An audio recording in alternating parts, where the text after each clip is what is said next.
Na aula de hoje eu discuto a respeito da curva característica, eu discuto novamente a curva característica torque versus velocidade e também a curva característica corrente versus velocidade dos motores de indução. Mas na aula de hoje a gente vai variar um parâmetro específico, que é o parâmetro resistência do rotor, e a gente vai ver que é dessa forma que se consegue fazer o torque máximo ocorrer na partida. E além de você conseguir fazer o torque máximo ocorrer na partida, quando você varia de forma adequada a resistência do rotor, você consegue ainda diminuir a corrente de partida.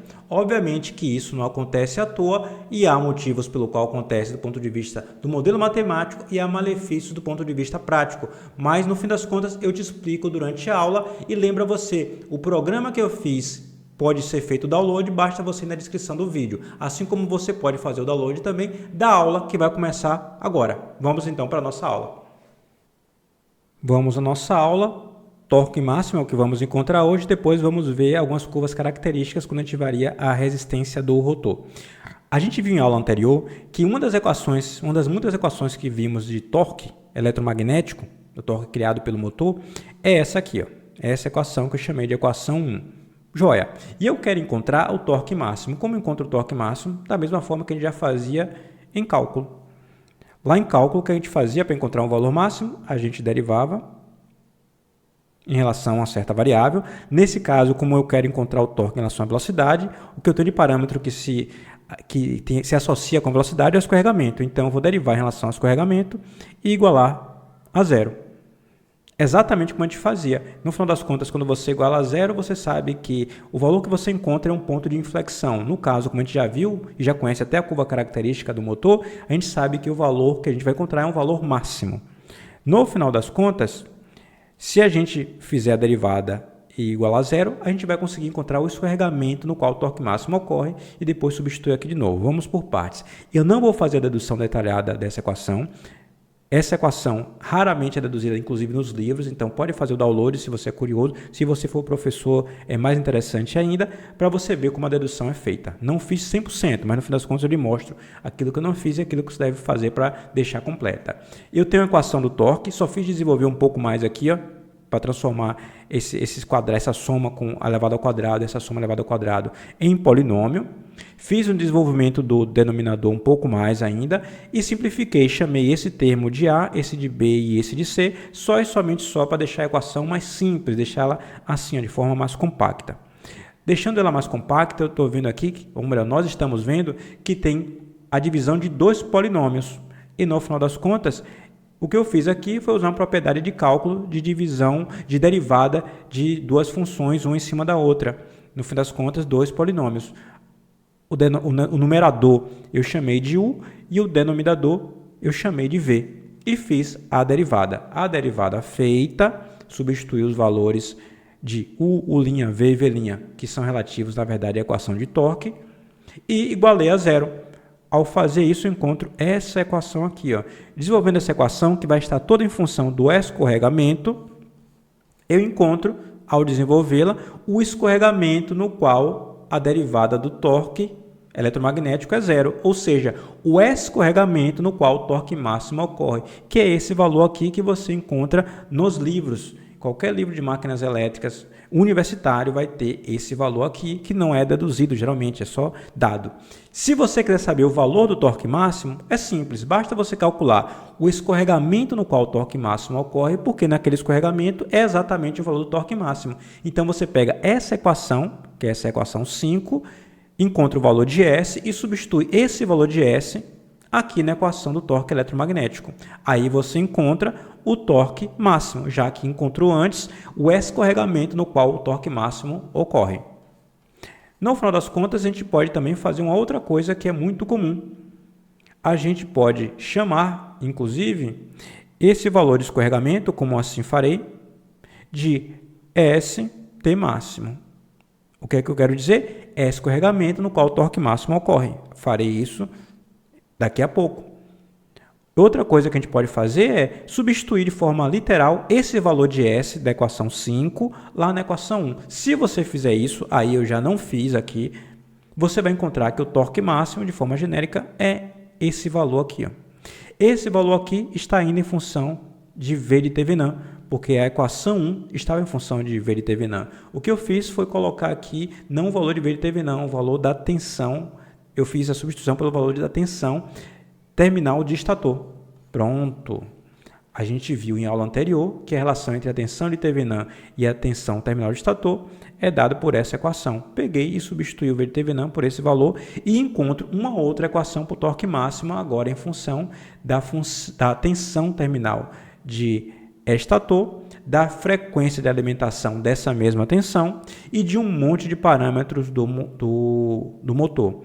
Uma coisa que eu quero que você note, a resistência de Thevenin depende só de alguns parâmetros. A reatância de Thevenin também depende de outros parâmetros. Não há nenhuma dependência aqui da velocidade. Você não encontra aqui nem o escorregamento nem a velocidade do rotor. Ou seja, que conclusão a gente tira daí? Que o valor do torque máximo, torque eletromagnético máximo, não depende da velocidade. Ele depende desses parâmetros. Ou seja, não importa que velocidade você vinha a fazer esse torque máximo ocorrer. Se você o fizer ocorrer com esses parâmetros aqui constantes, no final das contas o valor vai ser sempre o mesmo. Vai ficar mais clara ainda esse comentário com análise gráfica. Mas bote na sua cabeça, o torque máximo não depende da velocidade no qual ele ocorre, o valor, dado que esses parâmetros todos aqui são constantes. Uma outra coisa relevante é que você pode calcular a velocidade mesmo em rotações por minuto no qual o torque máximo ocorre. N do torque máximo é 1 menos S do torque máximo vezes NS. Basta substituir aquele valor de S que a gente encontrou lá, que eu disse que ia chamar de ST máximo, aqui, já chamei. Esse valor é esse aqui, é ST máximo. E não se preocupe não, que no texto, quando você baixar, está aqui, dito, que eu digo que esse valor a gente pode chamar de ST máximo. Está bem descrito no texto que você pode fazer o download. Assim, você pode encontrar a velocidade no qual o torque máximo ocorre. Aí vem um porém. Olha só, para que serve tudo isso? Para que eu quero saber o valor do torque máximo? Uma coisa importante já é você botar em mente que a máquina tem 3 torques muito relevantes. Um é o torque de partida, um é o valor do torque máximo e o terceiro, 1 é o torque de partida, 2 é o valor do torque máximo, 3 é o valor do torque nominal. O torque de partida não obrigatoriamente é o máximo. Você não viu aqui em relação com a velocidade. Você não viu aqui algo dizendo que esse torque máximo ocorre com escorregamento unitário, que é na partida. Você não viu isso. Portanto, o torque máximo não acontece na partida obrigatoriamente. Não acontece obrigatoriamente. Mas existe forma, existe jeito da gente colocar esse torque máximo na nossa velocidade de interesse. Ou seja, se você tem uma rede que alimenta essa máquina com uma certa tensão e uma certa frequência, se você modificar o único parâmetro que não aparece aqui, olha só, procura aqui o parâmetro resistência do rotor, você não encontra. Ou seja, se você variar a resistência do rotor, você consegue perfeitamente alterar a velocidade no qual o torque máximo ocorre, porque no final das contas, o valor no qual o torque máximo, o valor de escorregamento no qual o torque máximo ocorre depende da resistência do rotor e ainda é proporcional, mas a mesma resistência do rotor que influencia na velocidade no qual o torque máximo ocorre, não influencia no valor do torque máximo. Veja que maravilha, mudo exclusivamente um parâmetro, resistência do rotor, e no final das contas eu altero o valor da velocidade no qual o torque máximo ocorre e o valor do próprio torque máximo se mantém constante. É isso que eu vou mostrar a você agora a partir de uma análise gráfica. Vamos ver isso aqui. Para a gente ver isso aí, a gente vai usar um programa, obviamente, a gente é moderno, a gente gosta de computador. Eu vou pegar o Octave e abrir. Programa que a gente já usou aqui anteriormente. Aqui eu vou abrir o programa já feito. Esse programa é muito similar ao que você viu antes, só que eu chamei de revisão 2 exatamente por isso, porque eu adicionei uma outra coisa, eu adicionei um outro loop. Deixa eu mostrar aqui para você, início da segunda parte. Opa, aqui na verdade, isso mesmo. Isso, início aqui da segunda parte. Note aqui, o que eu fiz foi adicionar um outro loop de um for, no qual eu faço a resistência do rotor variar do seu valor original até o valor 6 vezes maior que o original. Então, no final das contas, eu vou criar várias curvas com a resistência variando. Ou seja, aquelas mesmas curvas de antes que a gente viu, torque versus velocidade e corrente versus velocidade, olha outra coisa relevante, a gente vai ver variando agora com resistência. Para rodar esse programa, eu tenho de apertar F5 e a gente vai ver os gráficos e também vou lhe mostrar outra coisinha a mais. Mudar o diretório, joia, pronto, veja que lindo, veja que espetacular. Agora eu tenho várias curvas. Em azul, essa aqui que eu estou lhe mostrando agora, é a curva original, com a resistência original. Só para você lembrar um pouquinho dos parâmetros, os parâmetros são os mesmos do motor que a gente viu antes. 380, aqui 0,8, a resistência do rotor original é 0,8. Eu fiz variar de 0,8 até 6 vezes 0,8. Aí faça a conta para ver quanto é que dá. E aqui, esse é o gráfico com resistência de 0,8. O torque máximo ocorre aqui, ó, nessa velocidade. Daqui a pouco eu digo qual é essa velocidade. Esse segundo gráfico, em laranja, já é o gráfico com o dobro da resistência. O torque máximo está acontecendo numa velocidade menor.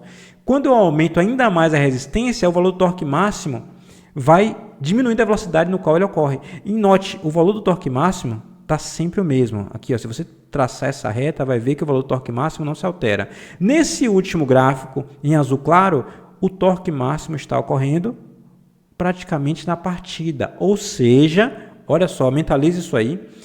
Algo muito importante, quando você aumenta a resistência do rotor, você consegue trazer o torque máximo para valores mais próximos da partida, inclusive na própria partida.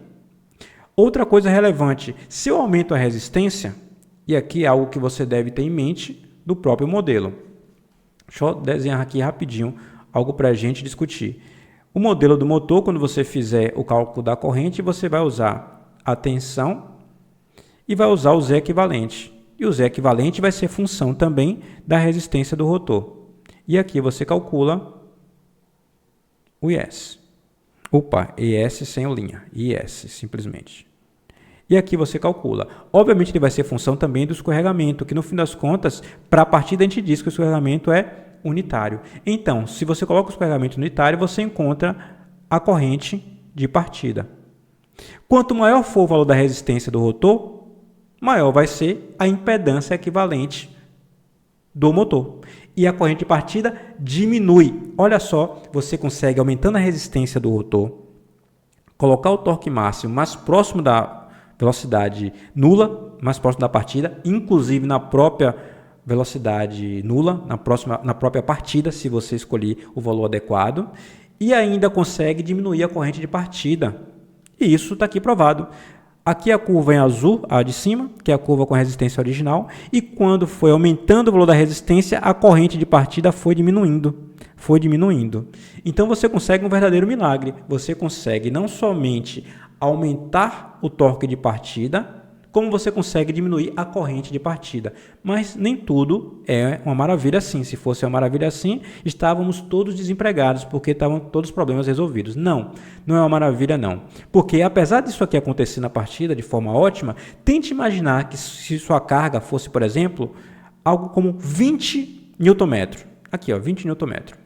Aqui. Quando você encontra a curva original, você percebe que o escorregamento é pequenininho.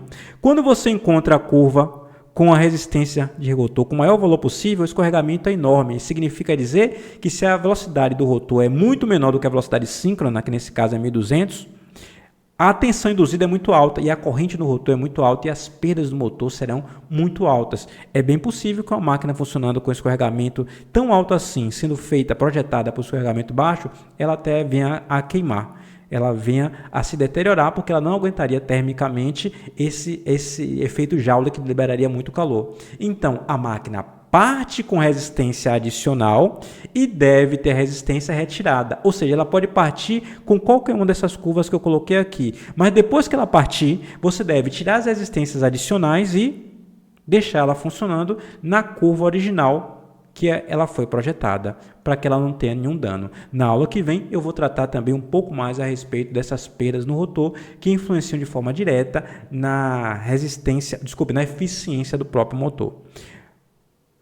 Outra coisa relevante que a gente consegue desse programa que eu fiz, eu coloquei aqui nesse programa, que também está disponível para você fazer download, eu coloquei alguns dados para mostrar. Aqui, ó, os dados são mostrados aqui na própria tela. Para a resistência original de 0,8, o torque máximo ocorre na velocidade de 1003,6. O torque máximo ocorre para a curva original em 1003,6, por aqui. Deixa eu voltar aqui. O torque máximo vale 86,37. O torque de partida vale 30. A corrente de partida vale 42. Quando a resistência dobrou, olha, foi para 1,6, saiu de 0,8 e foi para 1,6.